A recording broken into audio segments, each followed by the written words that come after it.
téléspectateur yu ITV di leen dalal jàmm seen émission kennu askan wi ñu am mbégte dellu si fi naka noonu tey jii ñu am mbégte dalal Daouda Mine nekk journaliste chroniqueur judiciaire naka noonu mu nekk directeur de publication site bi di IGFM Daouda Mine maa lay dalal jàmm ci plateau kennu askan bi fii si ITV.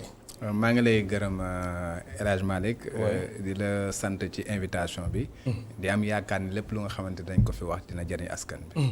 alors Daouda Mine ku wax Daouda Mine sa xel dem ci wàllum yoon ñu xamee la ci wàllum justice nga nekk chroniqueur judiciaire lépp lu jëm ci wàllum yoon nga koy yàgg topp loolu ça fait des années mu nekk li nga xamante ni moom vraiment ñëpp xamee nan la ko si ñi nga xamante ni ñu ngi si milieu bi. alors mbirum Sweet Beauty Ousmane Sonko Adji Sarr procédure bi ba mu tàmbalee ba léegi. coow li bëri na lu si mujj tamit mooy mbirum assemblée nationale ak commission bi nga xamante ni moom doon installé tey naka noonu aussi X bi indi na coow loolu yëpp ñu fas yéene ko faram-fàcce. si kalam tuuti aussi daan wax tamit si traitement de l' information presse bi nan la ko traité yow mi nga xamante ni yaa jiite kuréel gi nga xamante ni moo amee commission bi nga xamante ni moo amee lépp lu jëm ci wàllum carte nationale de presse loolu ci kanam tuuti daañu ko yaatal alors procédure bi jëm ci wàllum dossier bi nga xamante ni moom mooy affaire Sweet Beauty nan nga ko gisee Daouda Mine. jërëjëf El Hadj Malick sawar naa ci tontu ci question bi. dama am habitude di wax di def différence un tout petit peu ñu bëri dañuy wax juriste wala chroniqueur judiciaire quelque chose comme ça. man revendiqué wu ma le titre de juriste. xam nga juriste bi mooy ki nga xamante ne mu ngi ci nekk avocat wala mu nekk magistrat wala mu nekk keneen. chroniqueur judiciaire laa nag dinaa ko revendiquer. parce que dama ciy liggéey depuis fukki at ak juróom ak lu teg. mun naa wax sax ñaar fukki at ba ma nekkee journaliste ba léegi. te yàgg nga topp dossier yu bëri. non seulement yàgg naa topp dossier yu bëri. mais am naa chance également jàng naa droit. très bien voilà donc loolu moo tax damay am yaakaar que ni lépp lu nga xamante ne maa ngi ko ciy wax. bon yaakaar naa ni am na ci lu ma koy teg ci ay texte laa koy teg. te débat la bu nga xamante ne dafay am. te dama bëgg travail intellectuel bu amee képp ku nga xamante ne yaa ngi contredire wala yaa ngi wax teg ko ci li nga xamante ne mu nekk débat intellectuel. leneen lu ci mën di am rek dafay nekk lu nga xam ne ay commentaire la. effectivement bon ci mbir bi nga xamante ne mbirum Ousmane Sonko dafa am beaucoup de passion bu nga xamante da ci am. dañ ko comprendre nag li tax mu am passion bi parce que personnalité ki nga xamante ne moom lañ tuumaal moom moo tax. c'est compréhensible. Ousmane Sonko homme politique la. nekk ku nga xamante ne dafa am jaar-jaar. def élection génn troisième derrière ñu nga xamante ay ténor politique la ñu xamoon muy Macky Sall ak ki nga xamante ne moom mooy Idrissa Seck mu nekk quelqu'un bu nga xamante dafa indi leneen lu bees am xale yu bëri ñu nga xamante dañ topp ci ginnaawam bu ñu demee ba nga xamante ne tuumaal nañ ko ci li nga xamante ne moom mooy affaire viol dina di jeexi jaaxa ci bopp yi mais man chaque fois lu may wax dama ne man légaliste laa bu fekkee ne dañ ne mbir dafa am ñu ni affaire judiciaire la man li may bëgg a sàmm sa càmbar mooy lan la ci yoon wax analyse politique bi dina wax lan la ci sur le plan politique jeexintal ban la ci am mais man fi may waxee rek mooy affaire procédure li ci procédure bi nag lan laa ci jàpp mooy plainte bu nga xamante ne dañ ko déposé fu nga xamante ne moom mooy section de recherche bu gendarmerie bu ñu déposé plainte au niveau de la section de recherche li muy def ñu ngi koy tuddee enquête préliminaire enquête préliminaire boobu code de procédure pénale moo ko encadré bu defee enquête préliminaire mooy ka nga xamante ne daf ko tuumaal da koy woo mu déglu ko sur procès verbal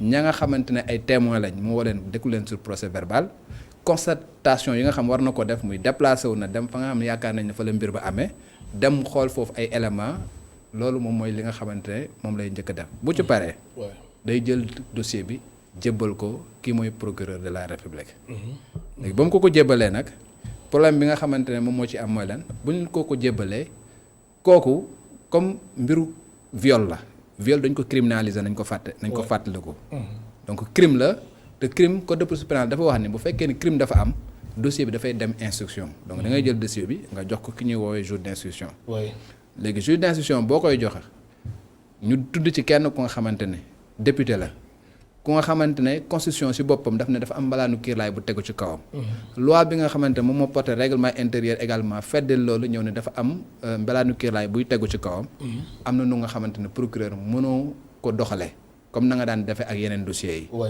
mooy lan bala ngaa topp kooku il faut que ñu summi mbalaanu kiirlaayam léegi nag ba mu jotee dossier bi nu muy def mooy jël jox ko juge d'instruction mais bu koy jox juge d'instruction mënul tudd ki nga xamante ne mooy Ousmane Sonko parce que instant boobu kenn sul dindeegul li ñuy woowee mbalaanu kirlaay. kon loolu moo jur x bi.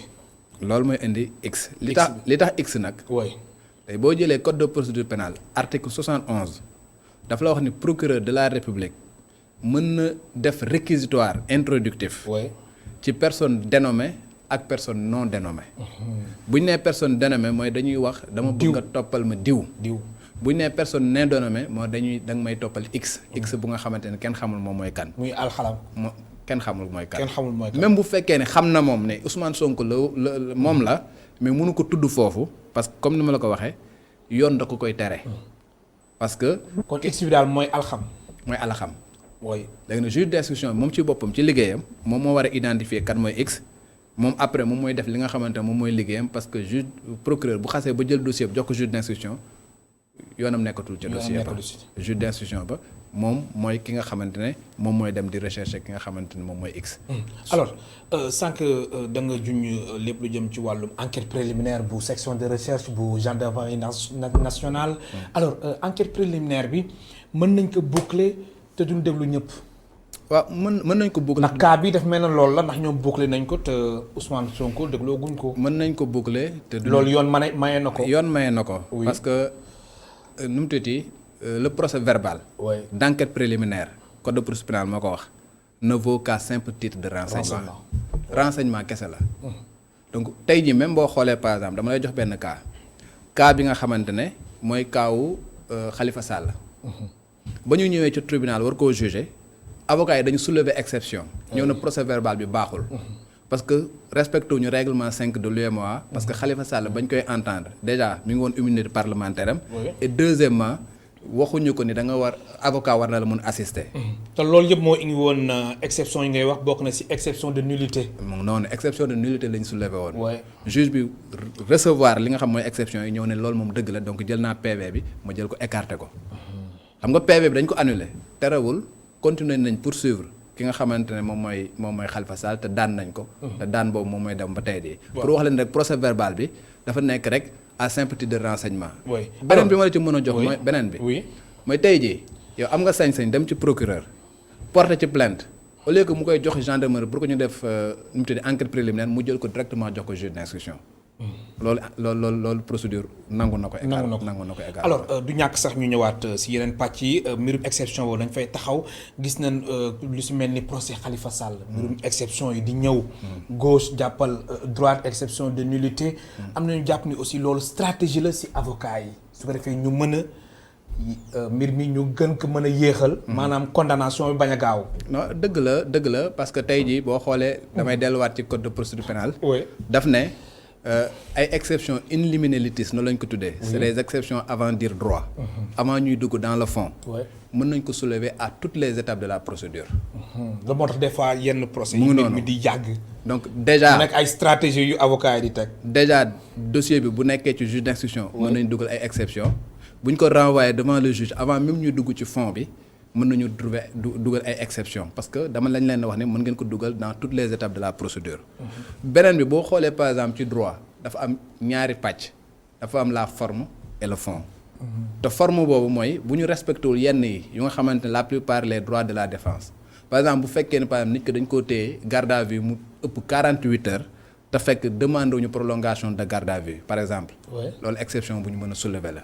su fekkee ni am na yeneen yu nga xamante ne def nañ ko comme ni ma wax règlement 5 de l'UEMOA boobu respecté wuñ ko ci bi nga xamante dañ koo war a entendre exception yu mën a soulever ak yeneen exception yu nga xamante ne dafa nekk ci code bi nga xamante dañ koy def chaque fois. alors su procureur de la république xëccee dossier bi jox ko juge d'instruction. loolu obligation la woon wala moom foofu rek la mënoon jaar. non tey jii bu fekkee cas bi mooy mënoon rek la mënoon def. mënul def leneen lu dul jox ko juge d'instruction. lu tax. parce que loi bi moom moo war a code de procédure pénale moom moo wax ni. en matière de crime l'instruction est obligatoire. lépp lu nga xamante ne crime la il faut que mu am instruction. donc bu ñu nee instruction nag mooy benn juge d'instruction moom moo koy yor.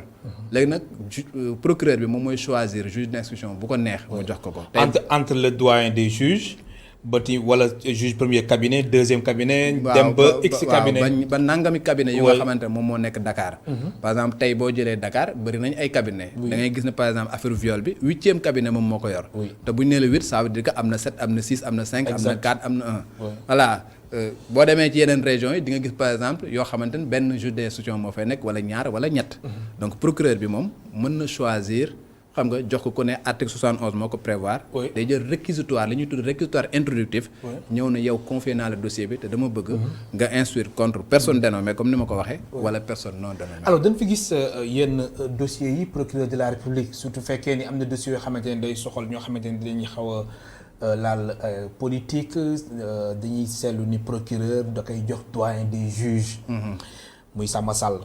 doyen des juges premier cabinet. cas bi mel nii ñu ngi ko jox. juge d'instruction 8e cabinet. si sa gis-gis lu waral li ne mel.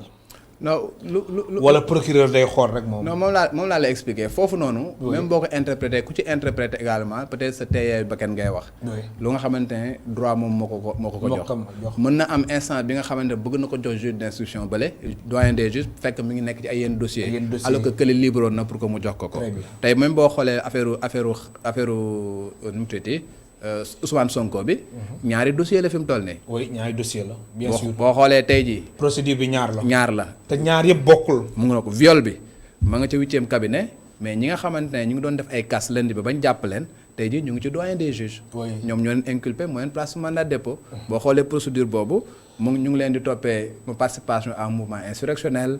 xam nga nu tuddee incendie volontaire incendie criminel. nan laa koy wax destruction de biens appartenant à autrui. ak violence sur agent de la fonction publique. boobu noonu. doyen des juges moo ko yor. ce qui veut dire affaire Sonko fi mu toll nii dafa am ramification ñaari dossier la benn nekk 8e cabinet benn nekk premier cabinet. mais ci waxtu boobu la aussi immunité parlementaire bi mu ngi fii loolu tamit mu nekk beneen procédure. waaw ñaari procédures yi man damay wax ne chaque fois. il faut pas que ñu confondre ñaari procédures yi. loolu moo tax chaque fois ngay gis sax. problème X bi di poser problème li koy waral mooy lan dañuy wax séparation des pouvoirs. tey jii c'est vrai que séparation des pouvoirs boobu c'est pas effectif yaa ngi dégg ci ni nga xamante noonu la ñuy doxalee suñu réew. parce que gis nañ ne exécutif bi day dugg ci judiciaire exécutif bi day dugg également ci législatif bi. mais tey boo xoolee suñuy texte daf ko consacré séparation des pouvoirs da ko consacré. dafa am exécutif bi am législatif bi am judiciaire bi léegi procédure judiciaire bi nag.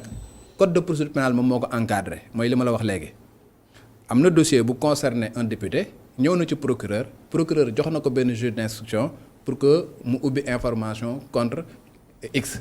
mais comme ki ñu visé X député la il faut que ñu lever immunité parlementaire am léegi nag dafa am benn procédure bu nga xamante procédure législative la article 51. bu règlement intérieur assemblée nationale moom moo ko prévoir ñëw ne bu fekkee ni. député dañu war a lever son immunité parlementaire dafa am nu muy demee. waaw te loolu foog ñu topp yoon boobu. il faut que ñu topp ko nu muy demee mooy lan procureur moom mooy bind procureur général bind ministre de la justice moom mooy saisir président assemblée nationale. mais procureur général boobu procureur général près la cour d'appel la. waaw de Dakar. waaw oui procureur day topp yoon bi yëpp. day nekk procureur. de la République tribunal régional. procureur de la cour d'appel parce que procureur cour suprême loolu juridiction de jugement rek la nekkul dañuy xool rek ndax droit bi respecté nañ ko. mais du ñu ay juridiction yi nga xamante dañuy statuer sur les faits. exact donc procureur cour d'appel moom mooy bind ki nga xamante ne mooy ministre de la justice daal di bind président assemblée nationale. mais buy bind président assemblée nationale du ko bind X. déedéet. maanaam day bind tur. da koy ñëw ne ko. diw dañoo am benn procédure buy concerner benn député bu ñuy woowee Ousmane Sonko. dañoo bëgg ngeen lever immunité parlementaire am bu ngeen lever immunité parlementaire am procédure judiciaire bi nga xamante ne mu ngi ca juge d'instruction bi du mun a aboutir. donc dañoo loolu la ñu bëgg noonu la koy bindee. kon dans ce cas moom foofu moom du am X. amul X foog nga citer. il faut que nga citer député bi nga xamante ne dañoo bëgg ñu yëkkati mbalaanu tuumaam. parce que tey boo nee X. ñaata député plus d'une centaine de députés moom moo fa nekk nan la ñu mën a identifier X mënul nekk. da ngay citer nommément ki nga xamante ne moom mooy député bi nga xamante ne dañoo bëgg a dindi mbalaanu kiirlaayam. comme nañ ko defoon dans d'autres circonstances. Khalifa Sall mi dal na ko Ablaye Balde dal na ko Ousmane Ngom dal na ko Barthélémy Diaz mi dal na ko ñeneen ak ñeneen dal na leen. voilà mais boobu da ngay citer nommément ki nga xamante mooy député bi nga bëgg. ñu def la immunité parlementaire. alors am na beneen confusion bi nga xamante ni nit ñi dañ koy faral def diggante procureur de la République ak juge d'instruction ndax procureur dafa dépendre si exécutif yi su ma nee exécutif yi mooy ministre de la justice te juge d'instruction kaawam demeewul noonu. est-ce que loolu mën nga si indi ay leeral diggante juge d'instruction bi nga xamante ni juge du siège la ak procureur de la République nga xamante ni parquet la boobu. waaw dama laa wax sànq que ni dafa am lu ñuy woowee séparation des pouvoirs. te séparation des pouvoirs boobu. même bu fekkee ne des fois ci fait yi du matérialiser wu mais ci texte yi dafa matérialiser wu. ñu ni nag ci sunu loi nu muy fonctionner sunu procédure nu muy fonctionner ñi nga xamante ne ñoom ñooy juge du siège. mooy juge d'instruction ba muy ñi nga xamante ne ñoom ñooy juger mu nekk ñoo nekk tribunal régional ñoo nekk tribunal départemental ñoo nekk cour d'appel. ñoo nekk cour suprême ñooñu ay juge du siège lañ ñooñu dépendruñ ci ministre de la justice. ça veut dire que du ñu recevoir benn injonction ci ministre de la justice amul sañ-sañu ne leen ba dama bëgg ngeen def lii wala ngeen def lee wala ngeen def lale. mais loolu ministre de la justice. am na sañ-sañ boobu ci procureur. voilà léegi nag ñu ni ñi nga xamante ne ñoom ñooy magistrat du parquet yi. ñooñu c'est les pendants de l'exécutif. et que ñoom ñooy exécuter la politique pénale bu nga xam ne état du Sénégal moom moo ko définir léegi politique pénale boobu bu ñu ko définir ba pare ministre de la justice day jox ay instructions ba xam nga sànq dama la wax ne ci affaire Ousmane Sonko bi dafa jaar ci suuf jëm ci kaw. bu ñuy joxee instruction également ci kaw lay jógee wàcc suuf. donc le président de la République mën na jox instruction ki nga xamante ne moom mooy ministre de la justice le ministre de la justice jox instruction procureur général jox instruction procureur de la République et en ce moment là daf koy exécuter parce que dañu ne tout simplement nu mu tuddee la plume est serve et la parole est libre. la plume est serve mooy bu fekkee ne instruction dafa jóge ci exécutif procureur il a l'obligation mu doxale ko. voilà foog mu doxal ko foog mu doxale ko. voilà même bu fekkee ne après dina ñëw moom bu ko doxalee ba pare mu jël parole. daal di wax ni man nag dañ maa sant ma def lii mais man moo intime conviction est que li ñu ma sant dëppoowul ak yoon. la plume est serve et la parole est libre. moo tax des fois sax ñu gis ci procès yi procureur su defee réquisitoire am ba pare.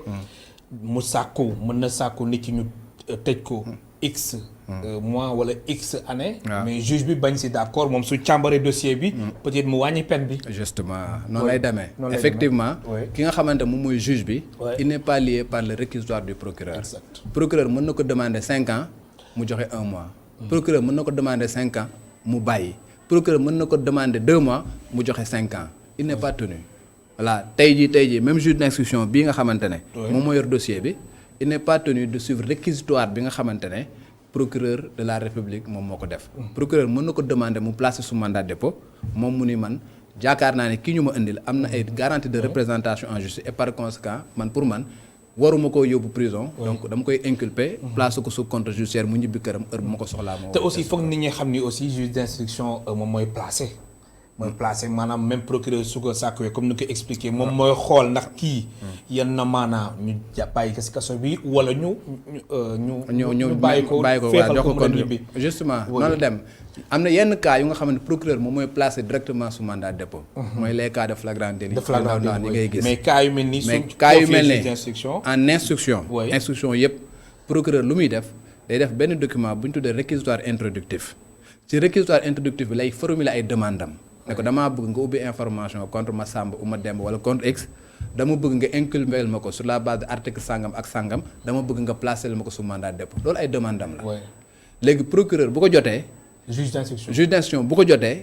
moom mooy d'accord def ko wala d'accordul def ko sauf ay quelques rares exceptions yu nga xamante ne dafa am ci code de procédure pénale. dañ ne bu fekkee ne article 56 ba 100 le procureur visé wala article 255 bu code pénal bi nga xam moom mooy wax ci diffusion de fausses nouvelles. article 139 bi code de procédure pénale daf ne le juge d'instruction est tenu de suivre le réquisitoire du procureur donc est tenu de placer sous mandat de dépôt. loolu ay exception la yu nga xamante ne am na à part exception mooy article 80 bi nga dégg ñuy ŋàññi ci foofu la nekk entre 56 ak 100 article 255 mooy bi nga xamante ne moom moo yóbbu nu mu tuddati Boubacar Seye bi ko yóbbu kaso boobu la nekk article 255 boobu moo yóbbuwoon Madiambal Diagne prison xam nga article yooyu dañ ne bu ko procureur visé le juge d'instruction est tenu de placer sous mandat de dépôt bu dul yooyu procureur mën na ko sant moom mën na ko man li nga ma sant nii du ma ko def mu def leneen. waaw nag des fois dañuy gis yenn dossiers yi juge d'instruction dañuy opposé wu. justement si demande wala requête procureur. voilà dafay am lu bëri yoon sax. effectivement ma fàttali suñu mbokk téléspectateurs yi ñu ngi dalal Daouda Mine nekk journaliste chroniqueur judiciaire naka noonu moom mooy tête publication site bi di igfm.sn mën ngeen participer si émission bi soo leen wootee si 88 628 74 74 88 628 74 74 alors Daouda gis nañ la yow nga am benn taxaw seetlu boo def jëm ci li nga jàpp ni juge d'instruction def na ay njuumte te si yooyu la njuumte mën na arranger avocat wu Sonko. waaw lan nga bëgg wax foofu. waaw li tax ma wax loolu. am ay erreurs yu mu def. waaw li tax ma wax loolu. tey dama laa wax leen léegi que ni procureur réquisitoire introductif bi mu jox juge d'instruction du 8e cabinet dafa cité kenn muy ki nga xamante ne moom mooy patronu nu mu tuddati salon bi. Sweet Beauté daf ne dama bëgg nga toppal ma kii pour complicité de viol. ak yeneen yu nga xamante ne par exemple incitation à la débauche et consort. ba pare ne ko mais damaa bëgg nga toppal ma waat x boobu. procureur te kenn levéegul. procureur bi tuddul x tuddul kan mooy x. tuddul kan mooy x. même si procureur transmettre na ko procès verbal d'enquête préliminaire bu nga xamante ne. bu section de recherche. bu nga xamante ne tudd nañu fa Ousmane Sonko. comme dama la wax sànq que ni le procès verbal d'enquête préliminaire ne vaut qu'à simple titre de renseignement le juge d'instruction lu mu waroon def. mooy dafay woo ki nga xamante ne moom moo def porté woon plainte déglu ko mu confirmer ko les termes de la plainte ba tudd ci Ousmane Sonko mu am base bu nga xamante ne mun na ci basé wu pour demander procureur mu demandeel ko parce que moom mënul demander directement ministre en vertu de la séparation des pouvoirs bi ma la waxal moom day bind procureur ñëw na ko man kat je suis confronté à un problème parce que dossier d'instruction bi nga ma jox dañ cee tudd benn député bi nga xamante ne mënuma poursuivre instruction bi tant que levé wuñu immunité parlementaire damaa bëgg nag par voie hiérarchique nga jaaral ma demandeel ma à ce que ministre bi levé son immunité parlementaire dafewul noonu parce que Adji Sarr kenn dégloogu ko donc dama jàpp ni avant ñu doon demander la levée de l'immunité parlementaire d'Ousmane Sonko dañu waroon déglu Adji Sarr. mais est-ce que tamit loolu jotul am mu xaw ñu échappé wala. non wala amagul audition boobu amul. waaw audition boobu moom je suis formel. audition boobu amagul voilà. donc dafay basé wu ci procès verbal bi. procès verbal bi comme ni ma la ko waxee léegi ça vaut qu'à simple titre de renseignement la preuve comme ni ma la ko waxee dans l'affaire Khalifa Sall. dañ ko annulé mais bañ ko annulé ba pare. juge bi fan la commencé procédure bi mooy à partir du juge d'instruction. te juge d'instruction bi foofu noonu dafa auditionné waat ki nga xamante ne moom mooy partie civile yi agent judiciaire de l'État ak nangam. auditionné Khalifa Sall auditionné témoins yi xam nga ci loolu la basé pour dem donc même bu ñu écarté fële amoon nañ base bu nga xamante ne dañ jàpp ni. en matière d'instruction premier élément.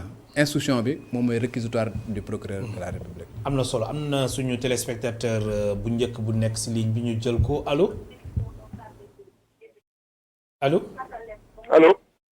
allo suñ ko mënee dégg bu baax am na suñu téléspectateur bu njëkk bu nekk ci ligne bi allo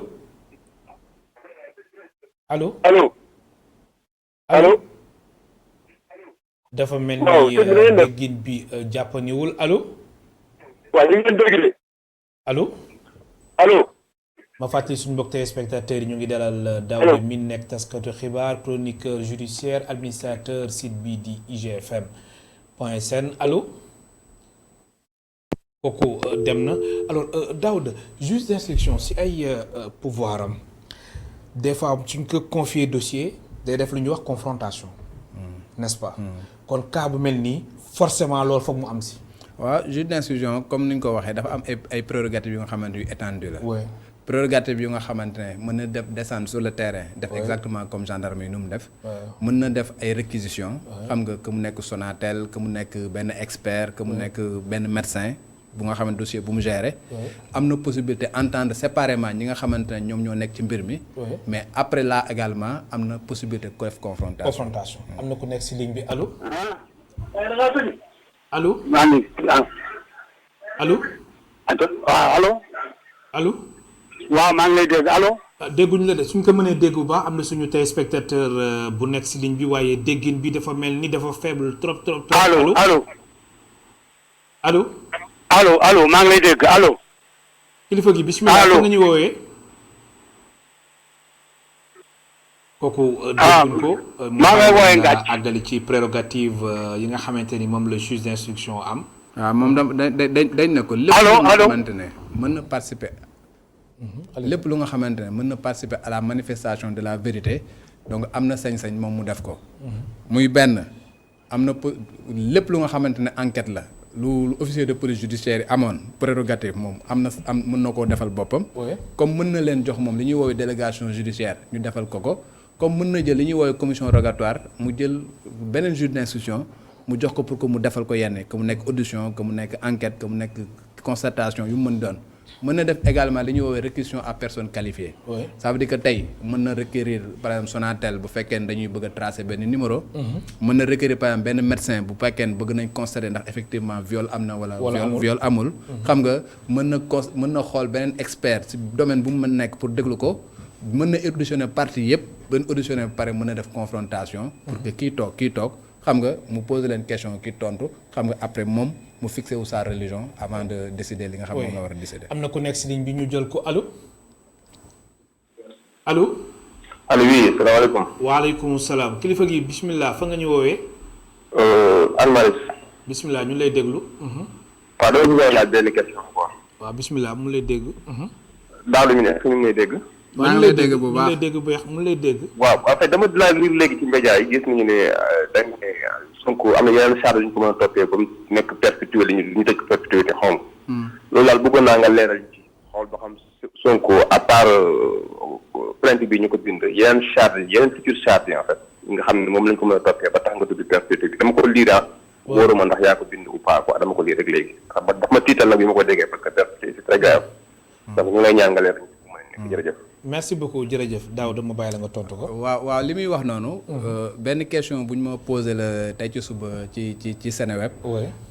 bu ñuy expliquer beneen procédure bi nga xamante ne dafa am. li ma ci tontu moom mooy wax dama la wax sànq que ni ñaari procédure moom moo am fi mu toll nii. dafa am benn procédure bu nga xam mooy affaire viol bi mais daa am beneen procédure bu nga xamante ne dañ koo ubbi pour nu mu tuddee appel à nu mu tuddee participation à un mouvement insurrectionnel. Incendie criminel. Destruction de biens publics et consorts. ñooñu nga xamante ne topp nañ leen. te ñu jot leen a jàpp. dafa nekk ñu nga xamante ne dañuy risquer ba jusqu'à la perpétuité parce que boo jëlee rek incendie criminel avant ñuy abolir la peine de mort. dafa nekkoon lu nga xamante ne peine de mort sax lañ ko doon condamné. depuis bi ñu ko aboliré en 2002. 2004. ba léegi perpétuité la. ma ne nag procureur ci boppam mën na bu ko neexee sur la base de nu mu tuddati conférence de presse bi nga xamante ne Ousmane Sonko defoon na ko lundi. bi mu defee appel boobu par exemple mu jël li nga xamante ne moom moo nekkoon loolu mu daal di koy installer dans la procédure. xam nga ma joxoon sax exemple. benn procès bu nga amoon na en 2004. ci affaire Idrissa Seck. bu nga xamante ne dañu jëloon benn dossier bu nga xam dañ ko yóbboon ci l'affaire des chantiers de Thiès. mais beneen dossier bu nga xam dañ ko toppoon pour atteinte à la sûreté de l'État. parce que tey bu ñu toogee mu ne. participation à un mouvement insurrectionnel pour ñi nga xamante ne ñoom ñoo bokk participé woon ci manifestation bi. xel dafay ñaaw que ni xam nga am na kenn ku nga xamante ne dañ ko topp après pour appel à l'insurrection parce que ñële dañoo participer mais am na kenn ko xam moom moo def appel bi. te procureur bu fekkee ni dafa viser loolu soo moytul li nga xamante ne mën na dal Sonko mooy lu nga xamante ne moom la également ñi nga xam ñoom lañ jàpp moom la ñu risqué. te chef d'inculpation yi ñu leen inculpé. te lii sax daf mel dañ ko criminaliser. dañ ko criminaliser même viol dañ ko criminaliser. voilà am na keneen ku nekk ci ligne bi allo. allo salaamaaleykum. waaleykum salaam kilifa gi bismillah. waaw sëñ bi na nga def. alhamdulilah. yaa ngi ci jàmm. maa ngi ci jàmm fa nga ñuy woowee. waaw man maa ngi woote Guédiawaye ah. bismillah ñu lay déglu. waaw kooku toog foofu di expliquer tur bi jàpp ma ko waaye merci si éclaircissement yi. Daouda Mine. waaw vraiment merci éclaircissement léegi man dafa amoon ñaar wala ñetti question yu ma ko bëggoon laajte quoi. bismillah ñu lay déglu. waaw léegi procédure bi comme ni mu déroulé ba lever immunité parlementaire Sonko bi. allo yore nañu déglu ñu lay déglu baax waaw ba lever immunité parlementaire bi damay doon laajte est-ce que procédure bi tey nu mu demee ensemble tey est-ce que jaar na yoon wala jaaru yoon ban appréciation la si am. deuxièmement. ndax amul lu ñuy wax vice de procédure. waaw parce que amul vice de procédure wala yooyu quoi. oui deuxièmement bu ñu demee ba ñu lever immunité parlementaire ak enquête bi fu mu toll ak Sonko bu ñu demee boo convoqué ko ba mu dem wuy convocation bi est-ce que juge bi am na possibilité placer ko sous mandat dépôt continuer kii bi enquête yeeg yooyu troisième bi mooy maanaam ñi ñu jàpp tey ñi ñu jàpp naan insurrection wala appel à trouble à l'ordre public est-ce que c'est possible au Sénégal nit ñu jàpp la 2 3 jours 4 jours gisoo sa avocat ñëw ne kii ba léegi xamuñu luñ koy toppee est-ce que loolu c'est vraiment loolu mën na nekk fii Sénégal ñetti question yooyu laa amoon li may laaj waaw maa ngi jërëjëf. jërëjëf di la gërëm baax di la sant. Daouda waaw jërëjëf ci question bi nga xamante question yi mu posé. li may wax mooy question bi mu njëkk a posé en matière procédure bi wax dëgg yàlla ñaari procédure yëpp. waaw fi mu toll nii ci nuñ ko doxalee gisuma ci lu nga xamante ne nekkul yoon. muy procédure bi nga xamante ne moom la procureur bi jël yóbbu ko ci juge d'instruction bi. muy procédure bi nga xamante ne également ministre de la justice jël na ko demander la levée de l'immunité parlementaire. d'Ousmane Sonko. mais foofu dama ne leneen li nga xam moom moo ci war a tegu également muy député yi waruñoo jël dindi mbalaanu kiirlaay seen benn député tu amuñu lu leer lu tax. ñu war koo mën a jébbal justice.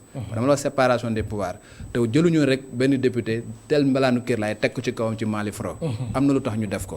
donc bu ñu demee nag ba nga xamante ne demandé nañ à ce que ñu dindi benn mbalaanu kër laay ki nga xam seen ñoñ la war nañ demander ay yenn éléments yu leer ba mu wóor leen ni kii kat yaakaar nañ ne laala na ci mbir mi nga xam dañ koy toppee. avant ñu koy livrer à la justice. foofu lay waxee. très bien. deuxième question bi. mooy. ci wàllum juge d'instruction suñu demee ba lever immunité parlementaire bu Ousmane Sonko ndax juge d'instruction mën na ko placer sous mandat. voilà mooy li ma la wax sànq tey jii article bi nga xamante ne dañ koo visé mu nga xamante ne moom mooy wax ci viol article 320 la bu code pénal bokkul ci article yi nga xamante ne xam nga juge d'instruction dafa am obligation def li nga xamante ne moom la ko procureur bi sant donc mën na ñëw bu ñu ko indilee Sonko bu ñu defee bu ñu lever immunité parlementaire bu ñu indil ko Sonko moom mu ne moom gisul lu tax muy jël Sonko di ko déposer prison. mun naa ko inculper teg ay tuuma ci kawam mais comme xam naa ne député la ku nga xamante ne am na benn garantie de représentation en justice xam naa fan la dëkk xam naa ne kilifa la xam naa ne du daw xam naa nangam mën na ko léegi dellu sa kër heure bu ma la soxlawee xam nga ma woo la loolu la ñuy woowee placer sous contrôle judiciaire. juge d'instruction am na possibilité def ko il n'est pas obligé. placer ko sous mandat de dépôt. il a juste l'obligation inculper ko moom mooy teg ay tuuma ci kawam. bu paree nag mën na ko place sous mandat de dépôt bu yaakaar ne loolu moom selon son intime conviction wala mu place ko sous contrôle judiciaire bu boobaa day ñibbi këram. am na keneen ku nekk si ligne bi laataa ma lay bàyyi nga àggali kooku dem na ma bàyyi la nga continuer allo kooku dem na. voilà léegi troisième question bi. moom ñi nga xamante ne dañ leen jot a jàpp. waaw ñi nga xamante ne dañ leen jot a jàpp. waaw ñu toog ay fan yu nga xamante ne gisuñu seeni avocat loolu du yoon. du yoon parce que dama la wax sànq li nga xamante ne loolu la wax. règlement 5 bu UEMOA daf ne. képp ku nga xamante dañ koo téye dès les premières heures de garde à vue. tu dois être assisté par ton avocat. dama laa wax sànq que ni PV bi nga xamante ne moom mooy PV d'audition bu Khalifa Sall loolu moo ko annulé woon. et je suis sûr que bu fekkee ni noonu ñu ko waxee noonu la demee bés bu ñu demee seeni avocat dinañ soulever ay exceptions yu nga xamante ne loolu mën na tax ñu annuler procédure bi. ñu annuler procédure bi. voilà alors ñu gis tamit lu ñuy wax entre guillemets la guerre des PV. gis nañ PV yi am na ñu commencé di génnee naan PV yi lii moo si nekk coow yi bëri na trop. de un PV yi am na ñu koy génne taskatu xibaar yi loolu. dañ koy dàq mais teewul mbir mi dafa fréquent léegi. PV yi presse bi di koy exploiter à fond. loolu déjà du yoon. du yoon oui. voilà article 11 bu code de procédure pénale moom moo ne. enquête. oui baal ma de nga baal ma ndax. téléspectateurs yi si nañ bokk ñoom tamit dañuy insister allo.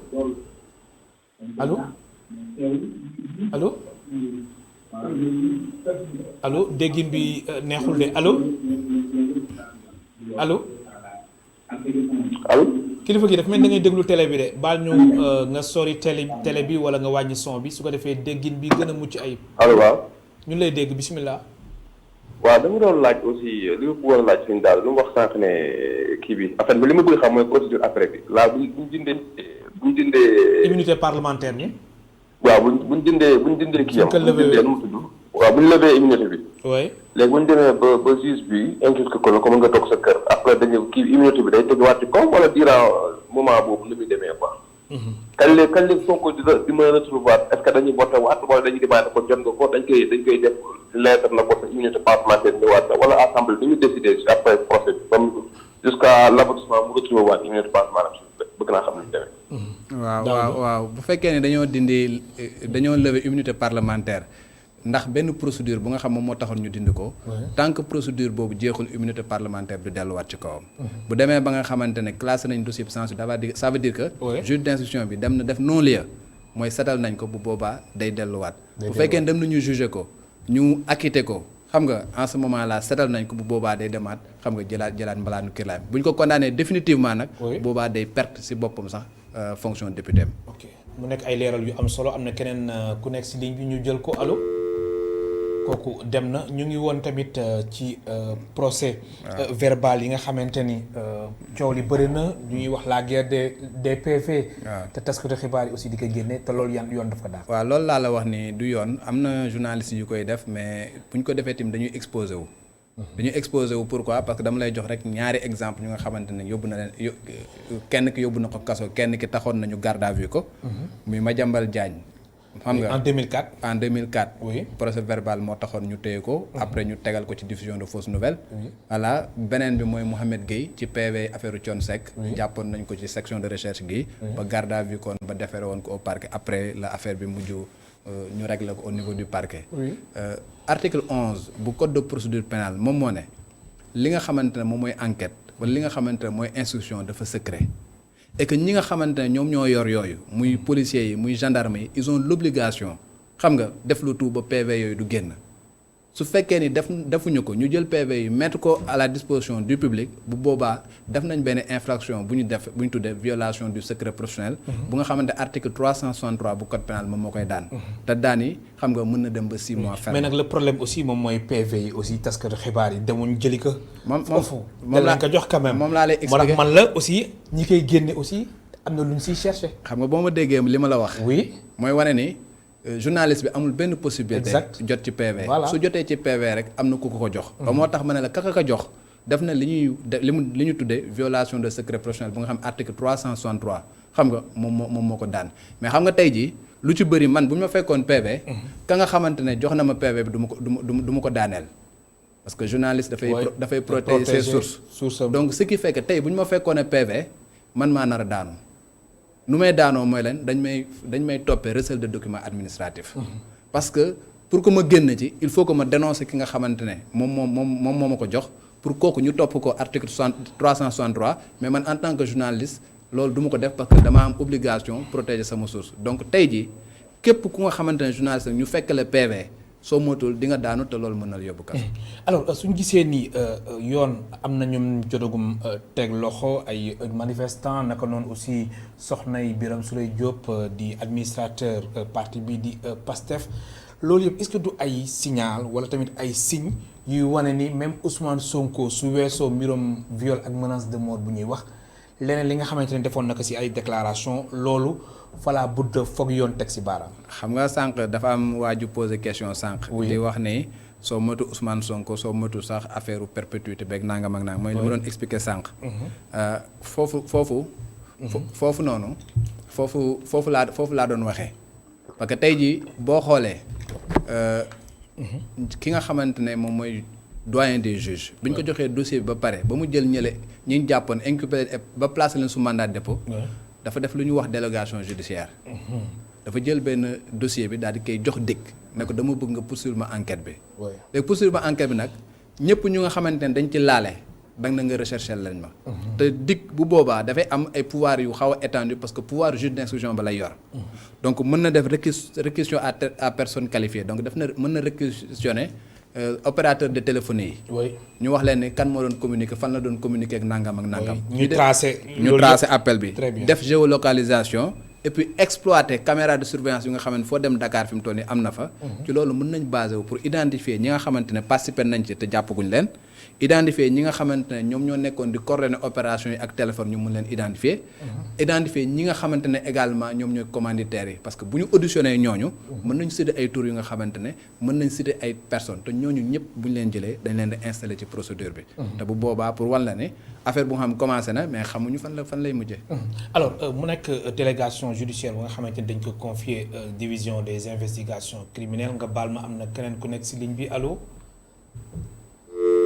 kooku dem na alors ci fànn boobu la tamit ñuy faral dégg information judiciaire mooy lan. information judiciaire beneen tur la instruction. très bien. voilà beneen tur la instruction. parce que bu ñu nee procureur dafay demander information judiciaire. mooy day jël dossier bi jox ko benn juge d'instruction pour que juge d'instruction bi doxal. bu ko defee boobaa moom si boppam dafay jël dossier bi dessaisiru boppam daal di koy jox benn juge d'instruction daal di ciy pare. léegi tant que juge d'instruction bi pareegul ci liggéeyam moom amul dara lu mu ci mën a wax. moom bés bu demee ba ci biir jàpp ne par exemple la mu joxoon juge d'instruction am na keneen ku ci laalewaat. beneen réquisitoire lay def bu ñu tuddee réquisitoire supplétif. xam nga ñëw na ko kii damaa bëgg nga boole ko ci procédure bi ma la joxoon. juge d'instruction bu demee ba pare également dina demaat bind procureur ñëw na ko damaa bëgg nga defal ma réquisitoire définitif parce que lii laa gis te lii laa nar a def. léegi damaa bëgg nga jox ma say réquisitions loolu mooy réquisitoire définitif. à partir de ce moment là moom bu jàppee ne par exemple ki ñu ko joxoon deful dara mu joxe non-lieu. bu fekkee ne jàpp na ne laa lañ ci dara mu def ordonnance de renvoi. bu boobaa kooku ñu yóbbu ko pour juger ko. alors beneen seetlu bi moom mooy internet bi réseaux sociaux yi gis nañ ay kàddu yu ñaaw yu si faral am saaga yeeg mbir mi daal takkarnaase na trop alors loolu yëpp am na ñu jàpp ni mën nañu wax ni sax foofu terrorisme intellectuel la noonu nga gisee. waaw man des fois ma terrorisme intellectuel laa koy woowee. xam nga li ko waral. xam nga tey jii Sénégal dafa dem ba jamono bu nga xamante ne bon nit ñi da nga leen di wax lu leen neex ñu ni yow ku baax nga. waxoo leen lu leen neex ñu ni yow baaxuloo.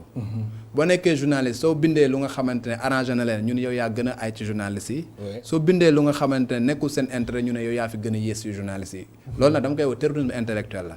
parce que dama jàpp ne gis nga nit ñi kenn moomu leen seen aqulaay taxalaa la ñuy wax ñëpp bokkuñu yema ku ci nekk ak nu ngay gisee mais dama jàpp ne nit ku ci nekk ni nga amee sañ-sañ noonu la keneen ki am sañ-sañ liberté d'expression dafa am lu nga xam ne suñu constitution moom moo ko consacré sañ-sañ bi nga am pour wax li la neex sañ-sañ boobu laa am pour wax lu ma neex lenn rek lañ ko wax yow booy wax lu la neex da nga war a respecter li ñuy woowee ordre public ak li nga xamante moom mooy bonne mœurs du ma war a saaga du ma war a boddi xeet du ma wax lu nga xamante ne lu ñagas la wala nangam ak nangam loolu mu obligation boobu laa am mais am naa droit wax sama xalaat am naa droit nag wax xalaat bu nga xamante dëppoowul ak sa xalaat mais tey jii li ñu gis ci réseaux sociaux yi mooy lan man da ngay wax li nga xamante moo ma arrangé c'est bien du waxoo lu ma arrangé c'est pas bien loolu la ñu gis tey nag je pense que loolu noonu du nekkul lu nga xamante ne loolu moo jaadu même tey boo gisee affaire Ousmane Sonko bi da ngay gis cassure bi nga xamante dafa même ci presse bi. je suis désolé de le dire. transition la woon sax traitement presse bi. ñu ngi gisee traitement de l'information. je suis désolé de le dire tey jii boo jëlee presse bi ñetti parti nga ciy gis da ngay gis ñenn ñu nga xamante ne fu ñu waxee da ngay xam ne ñii ay pro Sonko lañ am na ñu nga xamante fu ñu waxee nga xamante ne ñii ay pro Macky lañ wala pro gouvernement lañ. am ci. ñenn ñu nga xamante ne ñi ngi essayer au moins nekk ñu digg doomu. waaw mais ba tey ñu digg doomu yooyu tamit est-ce que ñi nga xamante ni ñoom ñoo àndal Sonko jàpp ñu ñoom tamit ñoo gaay ñoo yeb rek. waaw moom laa lay expliquer. mu nekk lu déplorable. moom laa lay expliquer. parce que yow boo demee ba nga xamante ne da nga naan da ngay ànd ak man wala yow ci beneen boor bi nga far c'est pas vrai c'est pas parce que ànduma ak yow que beneen boor bi laa faral. mën nga wax lu nga xamante ne man ànduma ci mais ça veut pas dire que keneen ki laa faral. comprendre nga mais ñoom nu ñuy xalaate mooy de façon boo àndul ak ñun rek c'est parce que feneen nga faral alors que ça c'est pas vrai man journaliste bi dama jàpp ne man boog la ma jàng dañ na ma information boo ko jotee da nga koy vérifier avant nga koy diffuser lépp lu nga xamante ne leeruma wala lëndëm na sama bopp du ma ci yee yàbbi parce que mënuñu bokk ak ñeneen ñi seen xalaat la ñuy wax ñun information la ñuy joxe. am na solo alors ñu jeexale benn pàcc rek en une minute li nga xamante ne moom moo di carte nationale de presse fan la si toll. yaa jiite boobu la commission. mbir mi wala mbas mi moo tax mbir mi yéex. waaw mbas mee taxoon mu yéex mais mën naa la jox information bu nga xamante ne amaana yéen a koy njëkk a jot. muy primaire waaw muy primaire parce que fii ma lay waxee nii.